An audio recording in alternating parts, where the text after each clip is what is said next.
Hi hello আমার দূরে এবং কাছের সমস্ত দর্শকদের আমার প্রণাম ভালোবাসা সালাম জানিয়ে আজ একটা ভিডিও করার মতন আজকে ইচ্ছা নেই। নতুন কিছু মনে করেছি করব, কিন্তু একটু ব্যস্তর জন্যে করতে পারছি না। তো তারপরে আজকে একটা ভিডিও নিয়ে আসছি। এই বৃষ্টি হয়ে গেল আগামী দিন, মানে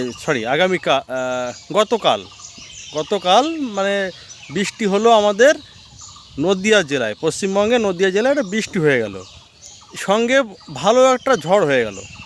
তো এই ঝড় বৃষ্টির পর সকালবেলা ফার্স্ট মাঠে এসেছি, সমস্ত জমিগুলো দেখছি কে কী কন্ডিশনে আছে। তো সেই হিসাবে দেখছি এখন কিন্তু এই যে ওয়ান টাইমে বৃষ্টি হলো, এটা কিন্তু সমস্ত ফসলের ক্ষেত্রে ক্ষতি।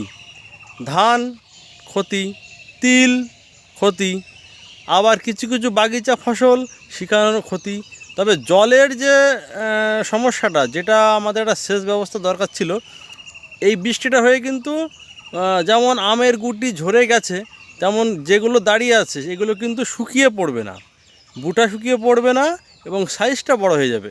তো কিছু ক্ষতি হয়েছে, তো কিছু আমাদের সুবিধাও কিছু হয়েছে।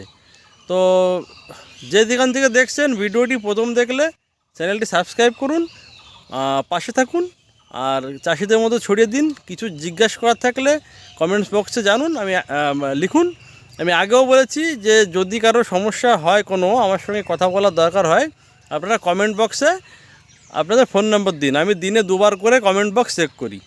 তো ফোন নম্বর দিন, যদি সমস্যা হয় আমি ফোন করে নেব। যেহেতু আমি সবসময় কাজ করি, তো আমি ওপেন নম্বরটা দিতে পারছি না। তো চলুন একটুখানি দেখি যে আজকে এই বর্ষার পরে কি পরিচর্যা করা যায়। দর্শক, বর্ষাতে কতটা মানে ক্ষতি হয়েছে ঝড়ে, সেটা আমার ওই বাঁশবাগান দেখলে বুঝতে পারছেন, সব হেলে গেছে। পটলের দেখুন অবস্থা, খুঁটি ফুটি সব হয়ে গেছে। তো মোটামুটি ভালো হয়েছে কি, লিচু গাছের গুটি ফুটিগুলো ভালো দাঁড়িয়ে যাবে। আমার আম গাছের সাইজ দেখুন, নিম সাগর দেখাতে পারছি না ক্যামেরায়, মোটামুটি ভালো সাইজ হয়ে গেছে। যেগুলো ঝরছিল সেগুলো কিন্তু ঝরা বন্ধ হয়ে যাবে। তো মালটা, পেয়ারা, আম, এই সমস্ত সাইজ যেগুলো হয়ে গেছে, এই যেহেতু বর্ষা হলো, একটা ছত্রাকের আক্রমণ দেখা যেতে পারে। আমি কিন্তু কালকে অলরেডি ছত্রাকনাশক দিয়েছি 11টা নাগাদ। আর বৃষ্টি হয়েছে আমাদের এখানে আনুমানিক 3টে সাড়ে 3টে নাগাদ বৃষ্টি হয়েছে। এই দেখুন তিলের অবস্থা, তিল গাছ দেখুন বৃষ্টিতে ঢলে ঢলে গিয়েছে। এইবার আসি যেটা খুবই ইম্পর্টেন্ট একটা জিনিস দেখায়, সেটা হচ্ছে মালটা। একটা প্রবলেম আমি খানিকটা রিকভারি করেছি, সেটা একটু শেয়ার করব। এ দেখুন মালটা মোটামুটি যা কন্ডিশান দেখছি, এইগুলো আর ঝরবে না, ঝরছিল। আচ্ছা, আমার এই গাছটায় গতবার, এইটা কিন্তু 2.5 বছরের বাগান, গতবার 34টা মতো মালটা হয়েছিল। তারপরে গাছটা খাবারের অভাব কি জানি না, কি রুটের অভাব জানি না, গাছটা প্রচণ্ড দুর্বল হয়ে গেছিলো।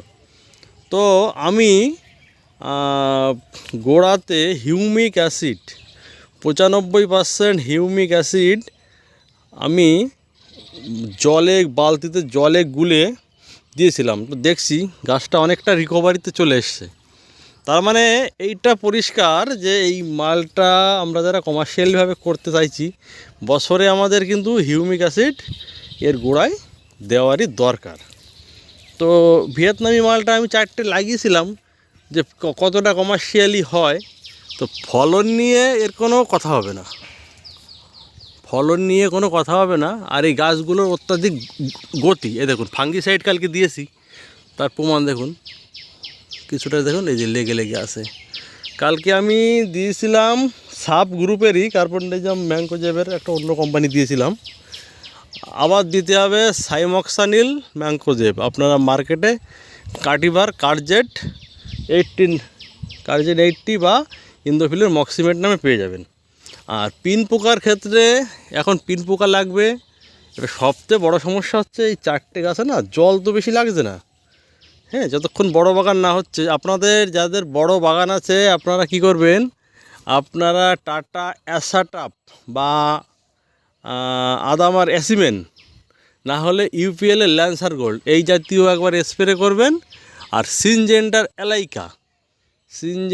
এলাইকা না হলে ঘাটা কোম্পানির কাইট স্প্রে করবেন। এই দেখুন আমার কিন্তু বৃষ্টিতেও যায়নি, ফাঙ্গিসাইডের দাগ কিন্তু এখনও আছে।